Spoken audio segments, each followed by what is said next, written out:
السلام عليكم قيارة ميل walba joogtiin oo markale muuqaal cusub oo ku eegi doono wararkii ugu dambeeyay kubadda cagta iyo waxyaabaha haatan la qoriyo kuwa update-ka ah Manchester United iyo kooxda Chelsea oo markan lacaga waaliya ku raba laacibka Dusan Vlahovic Man City Barcelona Real Madrid iyo United xatee oo markan wada daneynaya Kimmich iyo Bayern Munchen oo Declan Rice u aragta bedelka Joshua Kimmich hadii uu ka dhaqaaqay Allianz Arena Thibaut Courtois oo si la yaab leh u garab istaagay laacibka Madrid ee Vinicius Junior xiriirka Spain oo dhowr garsoorayaal ka ceeriyay shaqada Juventus oo si rasmi ah markaan jambaha u weynaysa kadib markii dhibca laga jaray iyagana hadii aad muuqaalka heshay noola garaya kanaalkana subscribe noo saara hadii aan ku bilowno umuuraha Vinicius Junior iyo waalida ka taagan horyaalka Spain oo markan isku bedelay goob lagu cunsuriyeeyo lagu faquuqo ciyaartooyda midabkooda madowga yahay ciyaartii xalay ka dhacday gegada Mestalla Stadium ma ahayn midii ugu horeysay ee lagu faquuqo ciyaartooy midabkooda madow yahay sidaan oo kale marar badan ayaa ka dhacday horyaalka Spain horaantii 2011 ilaa haatan 2023 waxa ka dhacay falal cunsuriyeed oo lagu qiyaasay 300 iyo in ka badan marka hore ayaa sidaan oo kale ciyaartooyda reer Brazil oo la kulmeen Dani Alves ku jiray iyo ciyaartooy fara badan marka Vinicius Juniorna number 2 ma ahan cunsuriyentan asigu xil ciyaareedkan ma ugu jirto si saayida ayaa ninka loo faquuqayo marka ninkii finish yahay ciyaartii Mestalla xalato kaar casoo qaatay marka kaarkana waxa lagu tilmaamay kaarkii lagu taageeriyay cunsuriyada iyo bahda dadka faquuqda marka ninkii finish yahay arintiisa heer waxay gaartay xatee ay soo farageliyaan madaxda ugu sareysa siyaasadda sida madaxweynaha dalka Brazil oo arinta si gootina si hanjabaada oo ugu soo hanjabay xiriirka Spain iyo boqortooyadoodaba marka ninkii finish ay hadda arintiisa waa la dajiyay rag fara badan ayaa shaqada laga ceeriyay oo garsoorayaal iyo kuwa aalada faara oo habeenkii ciyaarta Mestalla ka dhacday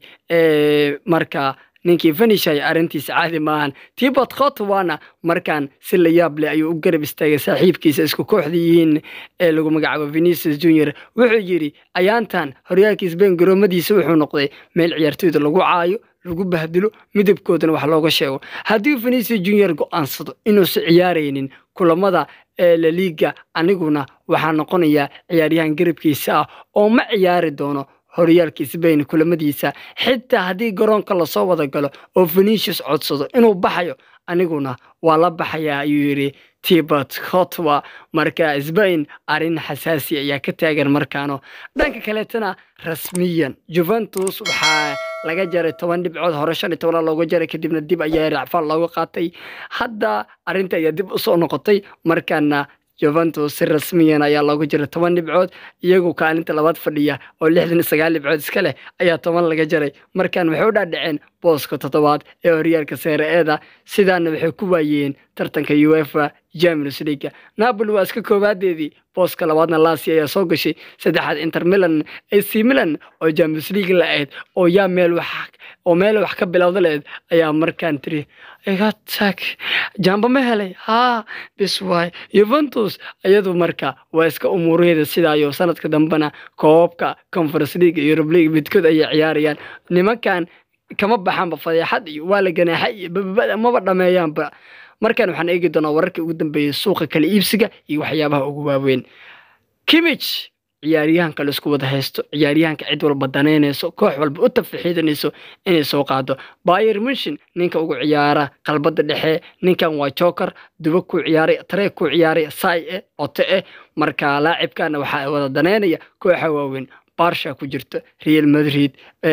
Manchester City Manchester United xataa Ten waa la xiriirinaya walow Manchester ciyaaryahan walba iska rabto laakiinse wararka ugu waaweyn waa Barcelona Real Madrid iyo Manchester City marka ninkan Kimmich wuxuu rabaa inuu ka baxo gegada Allianz Arena maadaama uu laacibkan doonayo meel kale iyo tartan kale inuu soo tijaabiyo marka kooxda Bayern Munchen markan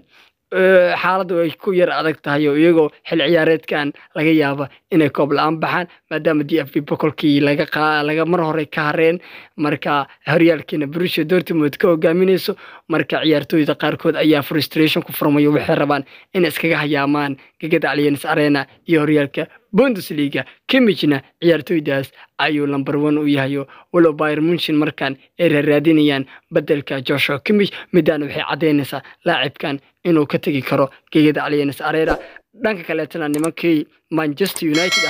ayaa markaan soo galay loolanka loogu jiro Dusan Vlahovic. Manchester United hore waxay u raadinayeen Lautaro Martinez iyo laacibka lagu magacaabo Harry Kane oo Tottenham ka tirsan walow Tottenham ay madax adagta oo ninkaas dhidheel ku bixinayeen. marka nimanka Juventus ay rabaan inay ka soo qaataan Dusan Vlahovic. Chelsea ayaa 70 milyan miiska saartay si uu soo hesho laacibkan. Manchesterna boorsadeeda iyadoo wadata ayaa dalaq soo dhexdhexeeno meesha war Dusan anaguna waa rabnaa ay taagiyiin Manchester United. marka Chelsea iyo iyagu ayaa ku tartamaya. Bayern Munchen markaan waxay u dhaqaaqeen laacibka Declan Rice midkaas oo arkaan bedelka ku haboon inuu yahay haddii uu garoonka Allianz Arena ka dhaqaaqo Joshua Kimmich. Arsenal marka godkeeda ayaa biyo ugu soo galeen oo ninka Declan waxa looga gacanaatinaya gegada Allianz Arena bedelka Joshua Kimmich ayaan raban inay ka dhigaan. Arsenal laacibkan ayaa ugu cadcad ayaga favorite u ah ayaga markaan ku dhow laakiinse suuqa loolanka waa jira ilaa ciyaaryahankan oo saxiix heshiiska oo soo bandhigo si rasmi ah waxba uma dhicin. marka ninkii Declan Rice ahayna Bayern Munchen ayaa soo gashay. wareer haddii aan muuqaalka heshan oo la garay kanalka subscribe noo saar. goodbye.